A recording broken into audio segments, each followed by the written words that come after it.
Happy New Year sa lahat. Manibong... Natitense ako sa iyo. Oy! Manibong! Manibongbong! Bagong taon. This is the new president and vice president of the Philippines doing a YouTube Q&A months before their landslide election victory. We will answer anything that you ask. Oh, game na? Alright, game. Ferdinand Marcos Jr, known as Bongbong, shares the same name as his father, the notorious autocrat who led a military government in the Philippines which tortured and killed thousands of citizens, while he and his family stole billions from the public purse. But none of that stopped Bongbong Marcos winning this year's election. The people have spoken. They have given Marcos a resounding victory. Marcos won by a landslide. He got almost 59% of the votes. This was an epic win. The days after the election, friends and colleagues from pretty much everywhere asked me, how could this happen? Using the power of social media, Marcos, his election team, and supporters have rewritten history, claiming his father's era was a time of prosperity and strength, rather than murder and theft on an industrial scale. It's frustrating for us because all this time we have been debunking the disinformation, the lies that helped him win this election, but the people still ended up choosing the lies. Please subscribe to us. The way that social media was utilized, even weaponized, should serve as a warning around the world. I guess for the journalists and fact-checkers in other countries where this could possibly happen as well, I wish you good luck.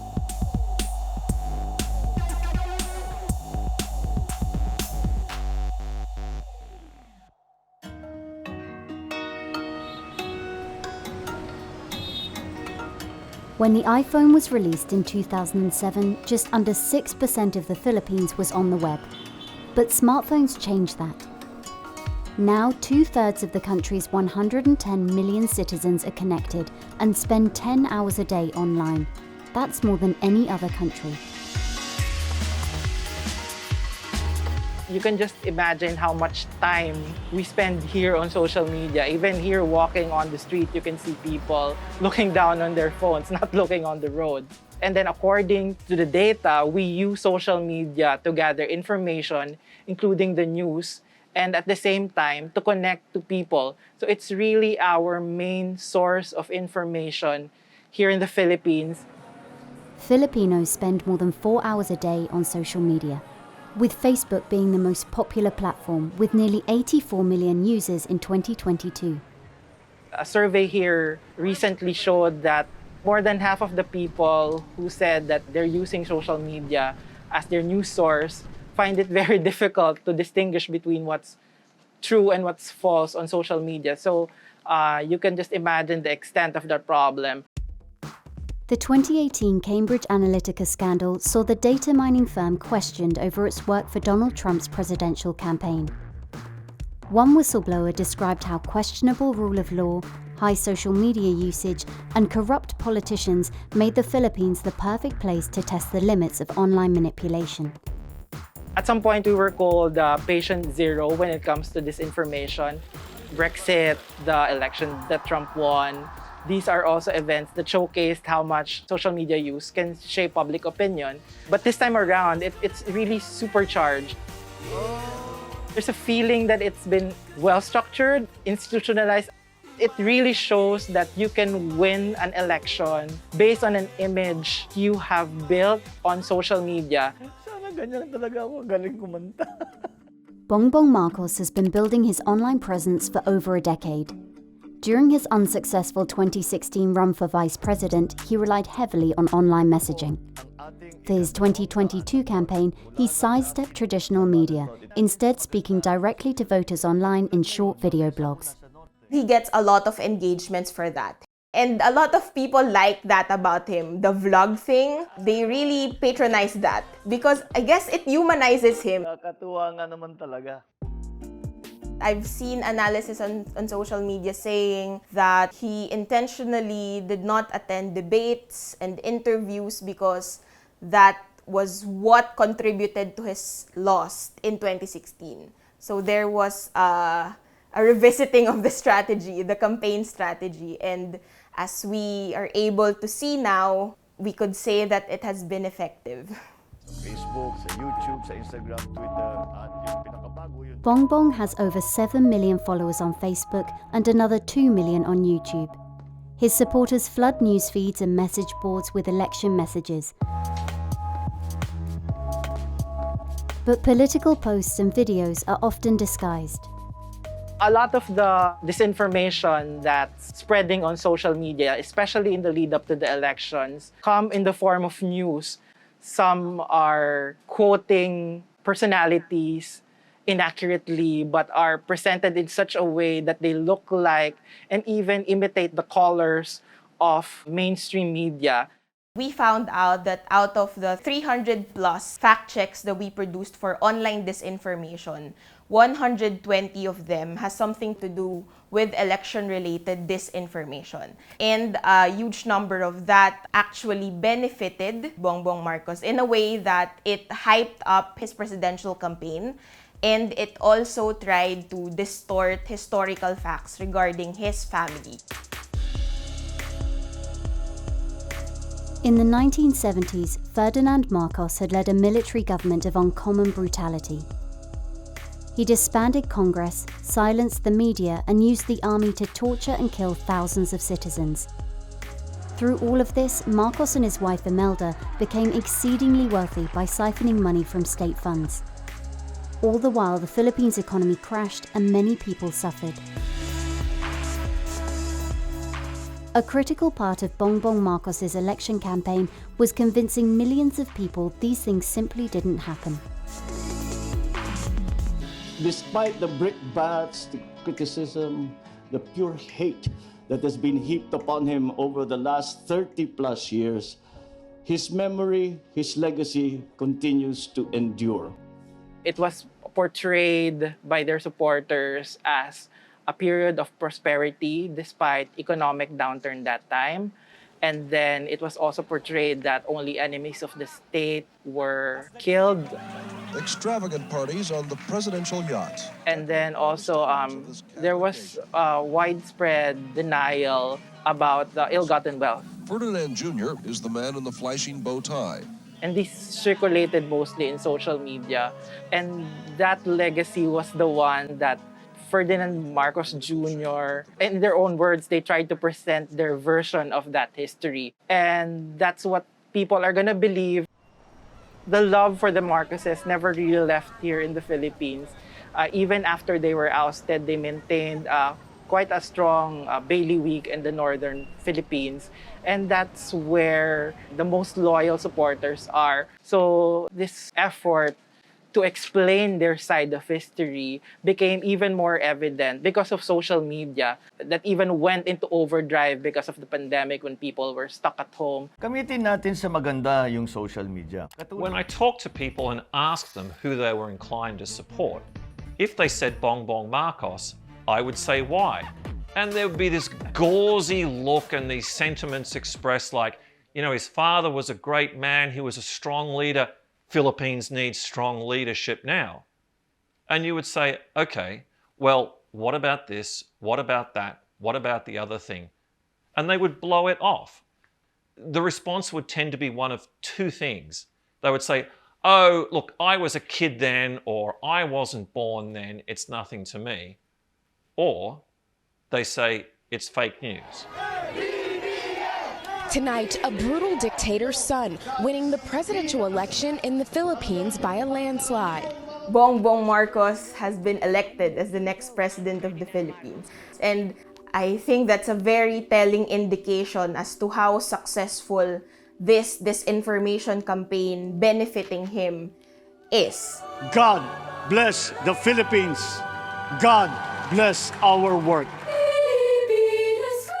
The days after the election, friends and colleagues asked me, how could this happen? Then I began to wonder whether the more pertinent question was, what was actually going to stop it? It's hard to overstate how much online disinformation propelled the success of Bongbong's campaign. But directly connecting social media lies to their sources, let alone anyone directing the effort, remains difficult. You have supporters, real people, and then on the other hand, you have fake accounts. And these fake accounts, plus the real people who are spreading this, that creates an ecosystem wherein disinformation spreads. We're able to monitor and flag these online disinformation content, but we really cannot pinpoint who is the person or the person. But one thing I could tell you is President Bongbong Marcos, he likes to disassociate himself and his team from disinformation campaign that largely benefited him. In fact, he even said that he's actually the victim of fake news. Some people say that history was revised online. What is your response to that? Show me. Show me where there's revisionism. Well, now from our part, from our side, whatever you want to show me. Anything that we have said, we can prove.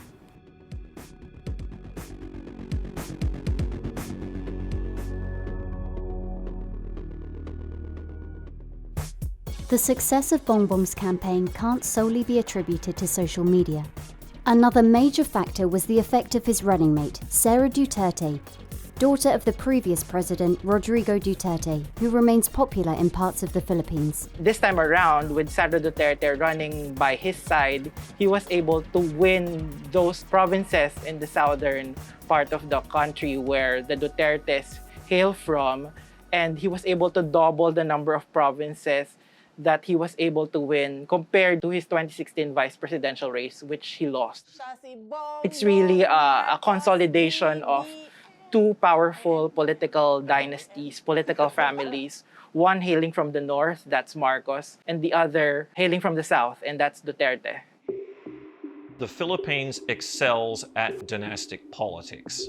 The two presidents prior to leader Rodrigo Duterte, they were children of presidents.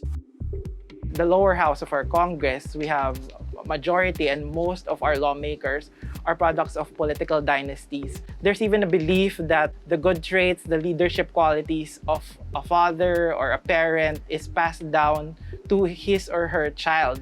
So that's how much political dynasties are welcomed and elected here in the Philippines. While Marcos and Duterte ran on a ticket of national unity, online their supporters pushed lies and attacked the opposition candidate Leni Robredo. He would tend to say that we shouldn't focus on the negative things and instead focus on unity and nation building. So that's the official line. But on Facebook, on social media, you can see how much vitriol there was, especially against his main opponent, Vice President Leni Robredo. Robredo has been called so many names. She was even accused of having an affair. Her daughters were accused of having sex scandals. A lot of these Facebook pages and Facebook groups that were able to flag spreading disinformation and misinformation, some of them carry his name in their account names. And we actually also observed back in 2021 that a lot of YouTube videos that are misinforming people, what happens is the video is uploaded on YouTube, and then there are a number of Facebook pages that re-uploads it on Facebook, that also re-upload it on TikTok. And this suggests that there is automation, or that only one person administers or moderates these accounts. And so it also suggests that there is an organized effort or campaign with regards to spreading mis and disinformation.